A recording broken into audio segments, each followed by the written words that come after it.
2023 తర్వాత 40,000 ఓట్లతోటి చిత్తుగా ఓడిపోయిన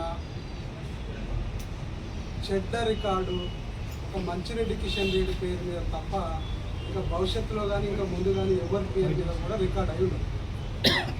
15 సంవత్సరాలుగా ఇబ్రాహీంపట్నం నియోజకవర్గానికి ఎమ్మెల్యేగా ఉండి ఈ ఇబ్రాహీంపట్నం నియోజకవర్గంలో రోడ్డుకి ఇరువైపులా ఇటు అటు ఉన్న గడ్డి కూడా వీకలేనోడు, ఇటుపక్క అటుపక్క రోడ్లకు ఉన్న గడ్డిని గరకపోసం కూడా వీకలేనోడు మల్రెడ్డి రంగారెడ్డి గురించి మాట్లాడుతున్నాడు.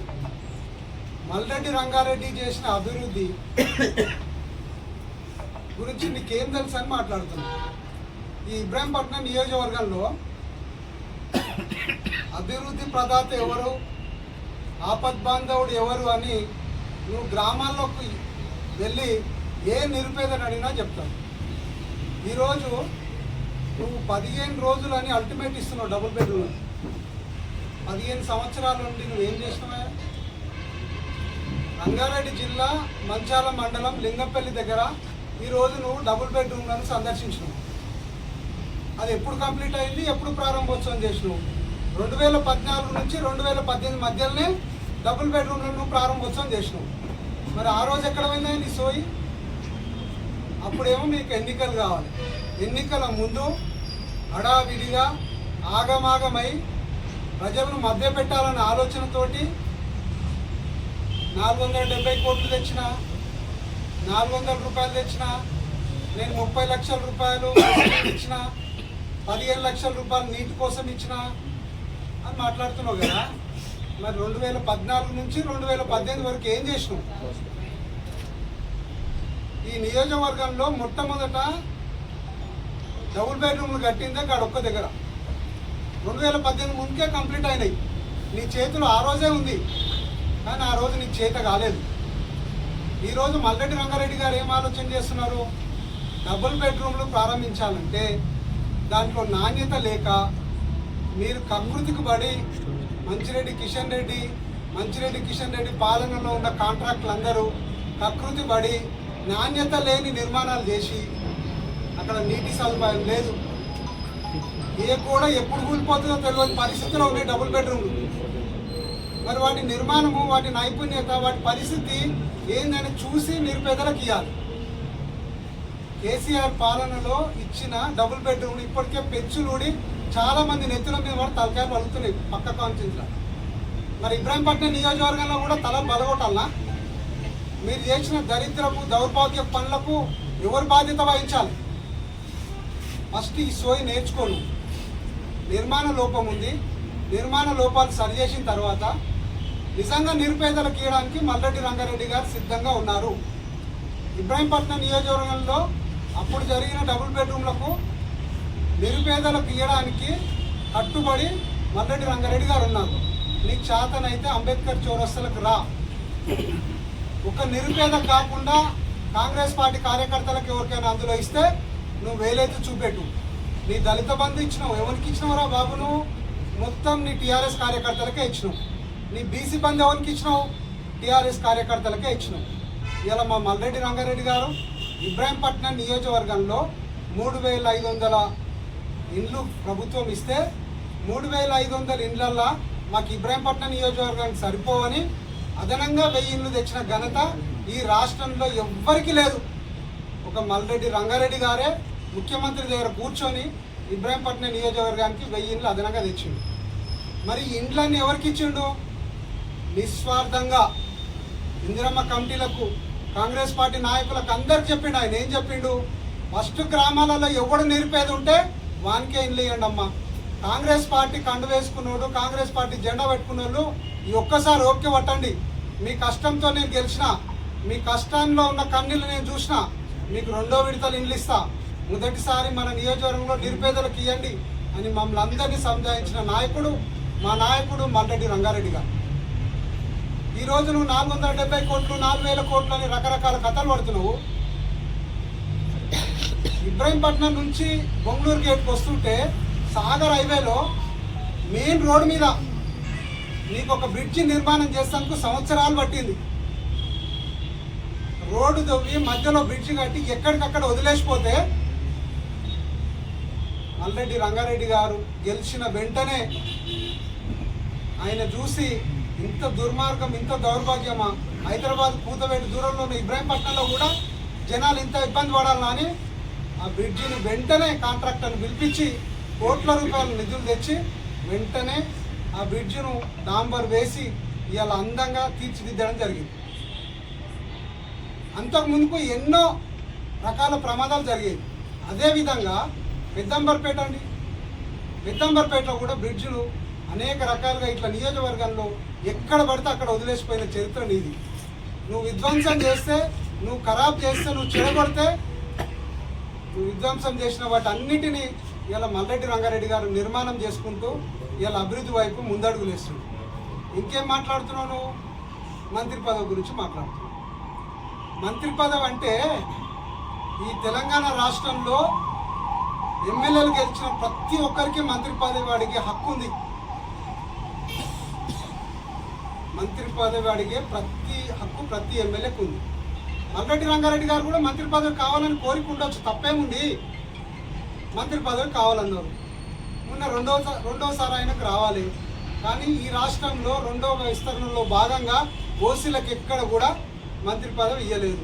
ఒకవేళ ఇస్తే తప్పకుండా ఆయనకు మంత్రి పదవి వస్తుంది. ఎందుకు అని అంటే రంగారెడ్డి జిల్లాలో 1994లో గెలిచిన సీనియర్ ఎమ్మెల్యే మల్రెడ్డి రంగారెడ్డి గారు ఒక్కరే ఉన్నారు. ఈ రాష్ట్రంలో కూడా ఆయనే ఉన్నాడు. తుమ్మల నాగేశ్వరరావు, మల్రెడ్డి రంగారెడ్డి ఇద్దరే అసెంబ్లీలో ఉన్నారు సీనియర్ ఎమ్మెల్యే. ఆయన కోరికలో తప్పేముంది. అయినా మల్రెడ్డి రంగారెడ్డి గారు నాకు మంత్రి పదవి కావాలని ఎప్పుడు ఎవరిని గడపదు ఒక్కరే. మల్రెడ్డి రంగారెడ్డి గారి కోరిక ఏంది? రంగారెడ్డి జిల్లా రాష్ట్రంలో సగం జనాభా ఉన్న జిల్లా, మా రంగారెడ్డి జిల్లాకు ప్రాతినిధ్యం ఇవ్వండి. మా రంగారెడ్డి జిల్లాలో ఎవరికి మంత్రి పదవి ఇచ్చినా సరే ఓసీ అని జనరల్ కేటగిరీలో నేను ఒక రెడ్డినని మంత్రి పదవికి నేను అడ్డం వస్తే ఈ ఇబ్రాహీంపట్నం నియోజకవర్గంలో అన్ని సామాజిక వర్గాల్లో నువ్వు ఎవరి పేరు పెట్టినా నేను రాజీనామా చేసి గెలిపించి మీ ముందుకు తీసుకొస్తా. నాకు మంత్రి పదవి వద్దన్నాడు ఆయన. ఆయన కోరిక స్పష్టంగా ఉంది. రంగారెడ్డి జిల్లాకు ప్రాతినిధ్యం కావాలి. రంగారెడ్డి జిల్లాలో నిజాం నవాబుల కాడికి ఏంటి ప్రాతినిధ్యం, రంగారెడ్డి జిల్లాను సెంటర్ చేసుకొని ఈ రాష్ట్రాన్ని వెళ్ళిన చరిత్ర రంగారెడ్డి జిల్లాకు ఉంది. అందుకే రంగారెడ్డి జిల్లాకు ప్రాతినిధ్యం కావాలన్నాడు. ఇక మంత్రి పదవి ధ్యాసతోటి అభివృద్ధిని మర్చిపోయాడు ఆయన ఒకడంటాడు. ఇబ్రాహీంపట్నం నియోజకవర్గంలో అటుకొన్న ఇటుకొన్న నడి సెంటర్లో తొర్రూరులో ఆయన సొంత పుట్టినూరులో క్యాంప్ ఆఫీస్ పెట్టుకొని పొద్దున వాకింగ్ మొదలు పెట్టుకొని రాత్రి పండుకునే వరకు వేల మందిని కలుస్తుంది. నీకు కంటికి కనిపించకపోతే వచ్చి కూర్చొని చూడరా బాబు, మేము వెల్కమ్ చెప్తాం. మా ఎమ్మెల్యే గారు నీలాగా అదృష్టానికి గాలి గెలిచినోడు కాదు. అనేక కష్టాలు, అనేక పోరాటాలు చేసిన తర్వాత ఆయనకు పదవులు వచ్చినాయి. ఈ ఇబ్రాహీంపట్నం నియోజకవర్గంలో మల్రెడ్డి రంగారెడ్డి అంటే ఒక బ్రాండ్ ఉంది. మల్రెడ్డి రంగారెడ్డి గారు నువ్వు మలక్పేట నుంచి మాల్ వరకు వెళ్ళిపో. ఆయన వేల మంది నాయకులను తయారు చేసిన చరిత్ర మల్రెడ్డి రంగారెడ్డికి ఉంది. మరి మంచిరెడ్డి కిషన్ రెడ్డి ఎంతమంది తయారు చేసినా? కొంతమందిని తయారు చేసిండు. ఎవరు తయారు చేసిండు? ల్యాండ్ గ్రాబర్లను తయారు చేసిండు, భూ బకాసూర్లను తయారు చేసిండు. ఇబ్రాహీంపట్నం నియోజకవర్గంలో రోడ్డుకి ఇరువైపులా అటువైపు మంచి మంచి భూములు ఎక్కడ ఉంటే ఆయన కొడుకు పెట్టి ఎట్లా కబ్జాలు పెట్టాలని ప్లాన్లు ఇచ్చే నాయకులను తయారు చేసిన చరిత్ర నీది, నీ బినామీలది, నీ కొడుకుది, నీ అంచరు. కానీ మల్రెడ్డి రంగారెడ్డి చుట్టూన్న నాయకులంతా మంచి తేజస్సు, నీతి, నిజాయితీవంతులు. నీలాగా లంగ దొంగ దందాలు చేసేటోళ్ళు కాదు. ఇక మంత్రి పదవి గురించి మాట్లాడుతున్నావు. మంత్రి పదవి అంటే మంచిరెడ్డికి పత్తాలాట ఆడినంత సులువు అనుకుంటుంది. మంత్రి పదవి అంటే పత్తాలాట ఆడినంత ఈజీ కాదు కదా. మంత్రి పదవి అని అంటే రాష్ట్ర ప్రభుత్వం, ముఖ్యమంత్రి గారు, కాంగ్రెస్ పార్టీ అధిష్టానం ఎక్కడెక్కడ ఏ వ్యవహారాలు చూసి వాళ్ళకు సంబంధించినట్టు వాళ్ళు చేస్తారు. ఈయన పత్తాలాట కార్డు వేసినంత ఈజీగా చెప్తున్నాడు మల్రెడ్డి రంగారెడ్డికి మంత్రి పదవి రాదు. నువ్వెవరు? మల్రెడ్డి రంగారెడ్డికి మంత్రి పదవి రాదంటానికి నువ్వెవరు? ఈ ఇబ్రాహీంపట్నం నియోజకవర్గంలో పుట్టినోళ్ళు అయితే ఈ నియోజకవర్గానికి మంత్రి పదవి రావాలని కోరుకోవాలి.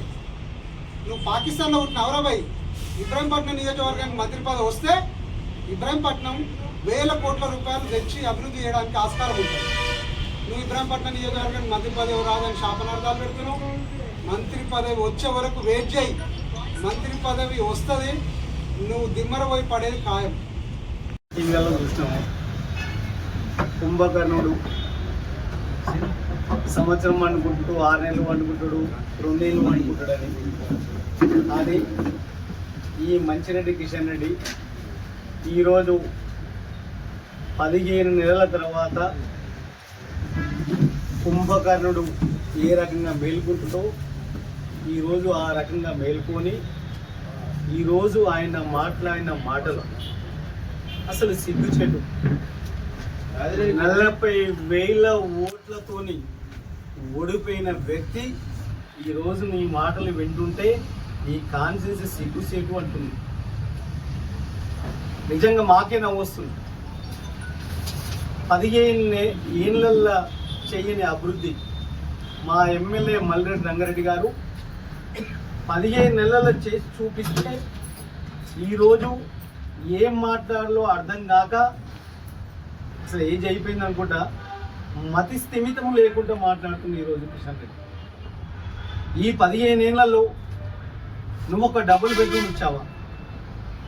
ఈరోజు మా ఎమ్మెల్యే గారు 15 ఏళ్ళ ఇయ్యంది 15 నెలల్లో ఈ స్టేట్లో ఏ కాన్ఫరెన్స్లో ఇవ్వని ఇల్లు ఇబ్రాహీంపట్నం కాన్ఫరెన్స్కి 20,000 హౌస్ డబుల్ బెడ్రూమ్ ఇవ్వడం జరిగింది. ఫస్ట్ విడతలో 5,000 ఇల్లు ఈరోజు కాన్ఫరెన్స్ అంతా ఈరోజు ఒక్కొక్కరు కడుతుంటే పార్టీలకు అతీతంగా మేము కూడా అన్నాం. ఒక్కొక్కసారి పార్టీకి కష్టపడ్డ కార్యకర్తలకు ఇవ్వండి అన్న అంటే ఏమన్నట్టు తెలుసా? మా ఎమ్మెల్యే గారు అట్లా కాకుండా ఎవరికైనా రాసి పెట్టున్న నుదుటి పైన ఎవరైనా గరీబోడే ఏ పార్టీలకు అతీతంగా ప్రతి ఒక్కరికి ఇల్లు ఇచ్చి ప్రతి ఒక్కరికి సర్టిఫికెట్ ఇచ్చుకుంటా ఓపికతోని 3 గంటలు 4 గంటలు నిలబడి ఈరోజు హౌసెస్ ఇవ్వడం జరిగింది. నువ్వు 15 ఏళ్ళల్లో చేసిన అభివృద్ధిలో 15 నెలల్లో కొన్ని 1000 కోట్లు ఈరోజు తీసుకొచ్చి అభివృద్ధి చేయడం జరిగింది. అట్లాంటి వ్యక్తినా ఈరోజు నువ్వు కించపరిచేది? అట్లాంటి వ్యక్తినా ఈరోజు అంతటి గొప్ప వ్యక్తినా ఈరోజు కించపరిచేది? ఈరోజు ఈ 15 నెలల్లో నువ్వు నీ కొడుకు ఎన్ని భూములు దోసుకున్నారో తెలియదా? ఇబ్రాహీంపట్నం పోలీస్ స్టేషన్ పక్కన, అదే కాకుండా రామదాస్ పెళ్లిలో, అదే కాకుండా ఈ కాన్సెన్స్లో కొన్ని లక్షల భూములు దోసుకున్న చరిత్ర మీది. అట్లాంటి మీరు ఈడీ కేసులో ఇరుక్కున్న మీరు మా ఎమ్మెల్యే గారి గురించి మాట్లాడుతుంటే ఈరోజు కాన్సెన్స్ మొత్తం నవ్వుతున్నారు. ఈరోజు మల్రెడ్డి రంగారెడ్డి గారు ఎమ్మెల్యే అయిన తర్వాత ఈరోజు కొన్ని 1000 కోట్ల అభివృద్ధి ఈ కాన్సెన్స్లో జరగడం జరుగుతుంది. అట్లాంటి వ్యక్తిని మరొక్కసారి నువ్వు మాట్లాడినట్టయితే ఈ ఖబర్దార్ కిషన్ రెడ్డి, ఈసారితో ఈ ప్రెస్ మీట్తో వదిలేస్తున్నాం. ఇంకోసారి ఆ విషయం మాట్లాడినట్టయితే మల్రెడ్డి రంగారెడ్డి గురించి తప్పు కూతలు కూస్తే నేను నాలుక కోస్తామని ఖబర్దార్ అని ఈ సందర్భంగా తెలియజేస్తున్నాం. మా మిత్రులు చాలా మంది ఇక్కడ ఉన్నారు. బ్లాక్ కాంగ్రెస్ పాండన్ ఉన్నాడు, మార్కెట్ కమిటీ గురునాథ్ ఉన్నాడు, వెంకటేష్ ఉన్నాడు, బాలరాజు ఉన్నాడు, రవీంద్రెడ్డి ఉన్నాడు, ఆయిలన్ ఉన్నాడు, ప్రశాంత్ ఉన్నాడు, దాస్ ఉన్నాడు, కరుణాకర్ ఉన్నారు, శంకరన్ ఉన్నారు. వీళ్ళందరూ కూడా మా రంగారెడ్డి గురించి మాట్లాడితే వాళ్ళ గురించి మరొక్కసారి నీచంగా మాట్లాడినట్టయితే ఖబర్దార్ కిషన్ రెడ్డి అని ఈ సందర్భంగా తెలియజేస్తూ ఇప్పుడు పెద్దలు గురునాథ్ గారు మాట్లాడారు. మాజీ ఎమ్మెల్యే కిషన్ రెడ్డి గారు ఇంతకుముందు మా మిత్రులు చెప్పినట్టుగా సుమారు 17 నెలలు ఎలక్షన్లు అయ్యి కాంగ్రెస్ అధికారంలోకి వచ్చి ఇప్పటి వరకు ఏ ఒక్కనాడు కూడా ప్రజల గురించి మాట్లాడలేని వ్యక్తి ఈరోజు ఏదో మాట్లాడాలి కనుక మాట్లాడుతూ డబుల్ బెడ్రూమ్ల దగ్గరికి వెళ్ళి ప్రజలతో వాళ్ళతో ఏదో పెంచగొట్టే మాటలు మాట్లాడుతూ ఈరోజు చూసినాం మనం అందరం. శతకోటి లింగాల్లో నువ్వు ఒక బోడిలింగానివి, 40,000 ఓట్లతోటి నిన్ను సాగనంపిరు ఇబ్రాహీంపట్నం పెంచి ఆఫ్రికా ఖండంలో బంగారు గనులలో ఇబ్రాహీంపట్నం సంపద దోచుకొని ప్లాట్లు, వెంచర్లు, భూములు ఎక్కడ మిగిలనీయకుండా పేద ప్రజల రక్తాన్ని పిప్పి చేసి ఆఫ్రికా ఖండంలో డబ్బులు దాచుకొని ఈరోజు తగుదనమ్మా అని ఖర్గే గారు నీ చెవులో ఏదో చెప్పినట్టుగా మంత్రి పదవి ఇయ్యనన్నట్టుగా ఇది కాంగ్రెస్ పార్టీ అంతర్గత ప్రజాస్వామ్యం. కాంగ్రెస్ పార్టీ ఈరోజు సీనియర్ నాయకులైన క్రమశిక్షణ గల నాయకులైన మా ఎమ్మెల్యే మల్లెడ్డి రంగారెడ్డి గారికి నిన్ననే తాజ్ కృష్ణాలకు మా ఏఐసిసి అధ్యక్షులు మల్లికార్జున్ ఖర్గే గారు పిలుచుకొని నీకు 3 మంత్రి పదవులు మిగిలిన్నాయి, అందులో తప్పకుండా ఇబ్రాహీంపట్నానికి హైదరాబాద్ ఇబ్రాహీంపట్నం 2 జిల్లాల్లో కలిపి ప్రాతినిధ్యం లేదు కాబట్టి నీకు తప్పకుండా మంత్రి పదవి ఇస్తామని చెప్పి ఆయన మాట ఇచ్చిన ధర్మిలా ఈయనకేదో చెవులో మల్లికార్జున్ ఖర్గే గారు ఊదినట్టుగా మాట్లాడుతూ ఈరోజు చెరువు కుంటలు మిగిలలేదు, కుంట శిఖాలు మిగిలలేదు, మట్టి కూడా అమ్ముకున్నావు, బంగారు గంటల్లో డబ్బులు పెట్టుకున్నావు. ఈరోజు ఎన్నో సంక్షేమ కార్యక్రమాల్లో ప్రభుత్వం తలమునకలై ఉండి ప్రజల్లో సేవ చేస్తూ తీరిక లేకుండా ఉన్న మా ఎమ్మెల్యే మల్లెడ్డి రంగారెడ్డి గారి మీద అవాకులు చెవాకులు పేలుతూ ఇది సమంజసమా రంగారెడ్డి కిషన్ రెడ్డి గారు మల్లెడ్డి రంగారెడ్డి గారి మీద మాట్లాడడం అని చెప్పి నేను అడుగుతా ఉన్నా. ఏదైతే సన్నబియ్యం ఇస్తున్నాం, 200 యూనిట్లు కరెంటు ఫ్రీ ఇస్తున్నాం, మహిళలకు ఆర్టీసీ బస్ ప్రయాణం ఉచితంగా కల్పిస్తున్నాం, ఈరోజు రైతులకు పూర్తిగా రుణమాఫీ చేసినాం, ఈరోజు రైతు బంధు రైతు భరోసా కూడా ప్రజలకు 9 రోజుల్లో 9,000 కోట్ల రూపాయలు ప్రజల అకౌంట్లో వేసినాం. ఇవన్నీ కూడా కళ్ళకు కనబడతలేవు అని చెప్పి కిషన్ రెడ్డిని అడుగుతూ, ఇప్పటికైనా నువ్వు ఏదైనా ప్రధాన ప్రతిపక్షం మాత్రం పోషించేది ఉంటే నిర్ణయాత్మకంగా మంచి సలహాలు ఇస్తూ రంగారెడ్డి గారికి ఈ ప్రభుత్వాన్ని సజావుగా నడిపించే ఆలోచన చేయమని చెప్తూ, ఇలాంటి అవాకులు చెవాకులు పేలితే ఇప్పుడు 17 నెలల తర్వాత నువ్వు బయటకు వచ్చి ఏదో మాట్లాడాలి కనుక మాట్లాడుతున్నావు, ఇక బాగుండదు, ఖబర్దార్ కిషన్ రెడ్డి అని చెప్పి తెలియజేస్తూ నమస్కారం ఇస్తాను.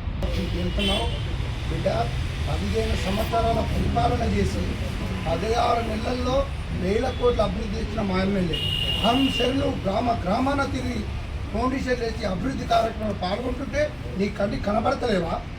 నీ కంటికి సోయలేదు. ఇన్ని రోజులు 15 సంవత్సరాలు సోయలేదా? 15 సంవత్సరాలు చేయనిది 15 నెలల చేసి చూసిన ఎమ్మెల్యే ఘనత మా మర్రి రంగారెడ్డి. మా మర్రి రంగారెడ్డి మీద నువ్వా చవాకులు మాట్లాడేది? భూ కబ్జా ఎవరు? భూ మాఫీ ఎవరు? బిడ్డ అందరు తెలిసి ఇబ్రాహీంపట్నం కాన్స్టిట్యూన్సీనే భూ కబ్జాదారుడు ఎవరంటే మంచిరెడ్డి కొడుకు. అది మర్చిపోయి మా మీద రంగారెడ్డి గారి మీద మన చవాకు పెడితే మరొక్కసారి నీకు సోయి రావాలి. మా ప్రజా పరిపాలన ఎంత చేస్తుంది? రైతులు రుణమాఫీ చేశాము, అన్న మాట ప్రకారంగా మహిళలకు ఫ్రీ బస్సులు ఇచ్చాము, రేషన్ కార్డులు ఇచ్చాము, ఇల్లు ఇచ్చాము. 5,000 ఇల్లు తెచ్చిన ఘనత మల్లెడ్డి రంగారెడ్డి గారు. 25 ఇప్పుడు 5,000 ఇచ్చింది. 5,000 ఇల్లు ఇబ్రాహీంపట్నం కాన్స్టిట్యూన్సీలో ఫౌండేషన్ అన్ని ఫౌండేషన్లు ఉన్నాయి. మీ కంటికి కనబడతలేవా? ఎక్కడ మీకు దొరకలేదు. మీరు 200 కాదు 2 ఇల్లు ఇవ్వలేదు, డబల్ బెడ్రూమ్ అన్న 2 ఇల్లు ఇవ్వలేదు. ఏంది మర్చిపోయి పాలన మాట్లాడుతున్నావా? ఇవాళ సోయ వచ్చిందా? 16 నెలల తర్వాత సోయ వచ్చిందా నీకు? 15 సంవత్సరాలు అది నేను చేసుకోవాలి. అరే నీకు చేయని పని ఒక శాసనసభ్యుడు చేస్తుండు, అది బుద్ధి జ్ఞానం తెచ్చుకోవాలి బిడ్డ. మరొక్కసారి మా ఎమ్మెల్యే గారు వచ్చి అవాకు చెవాకు వెళ్తే ఖబర్దార్ బిడ్డ కిషన్ రెడ్డి. మేము చెప్తున్నాము, మా కాంగ్రెస్ కార్యకర్తలు ఎవరుకోరు. మా మల్లెడ్డి రంగారెడ్డి ఇబ్రాహీంపట్నం రంగారెడ్డి జిల్లాలో సీనియర్ నాయకుడు, రాష్ట్రంలో సీనియర్ నాయకుడు. ఈయన ఫోన్ చేసినట్టు కర్య మంత్రి పదవి అయినట్టు ఈయన ఫోన్ చేసినట్టు కిషన్ రెడ్డికి నీ మంత్రి పదవి ఏడో చదివిపోయినావు బిడ్డ. నువ్వు మంత్రి పదవి వస్తుంది ఖచ్చితంగా. హైదరాబాద్ రంగారెడ్డి జిల్లాలో మంత్రి పదవి ఇస్తాను ఖార్గే గారు సీఎం తోటి చెప్పిర్రు. రంగారెడ్డి జిల్లా మంత్రి సోయం నాకెందుకు మంత్రి పదవి వస్తుంది? రాకుంటే నీకెందుకు? రాకుండా కష్టపడి సాన్నిధ్య సంవత్సరం ఎన్నో పనులు చేస్తున్నాడు. మంత్రి పదవి మీద నువ్వు షోకు లేదు. కానీ నీ లేక 15 సంవత్సరాలు నువ్వు ఆ పార్టీలో చేతులు కట్టుకొని ఉన్నావు. ఒక్కనాడన్నా సీఎంను అసెంబ్లీలో ప్రశ్నించవా? పబ్లిక్ గురించి, ప్రజల గురించి, ప్రజా సమస్యల గురించి పాటుపడ్డావా? ప్రజా సంక్షేమ అంటే మీకు తెలుసా? అసలు ప్రజా సంక్షేమ పనులు అంటే మనకు తెలుసా? ఊరూరున ఏదైనా అభివృద్ధి, విద్య, వైద్యము అన్ని మా శాసనసభ్యుడు ప్రతి ఒక్కటి పేదవానికి. టీఆర్ఎస్ అయినా సరే, బీజేపీ అయినా సరే అందరికి ఇవ్వాలి. గరీబులకు ప్రతి ఏ పార్టీ అయినా సరే ఇవ్వాలని మా శాసనసభ్యుడు కోరిక.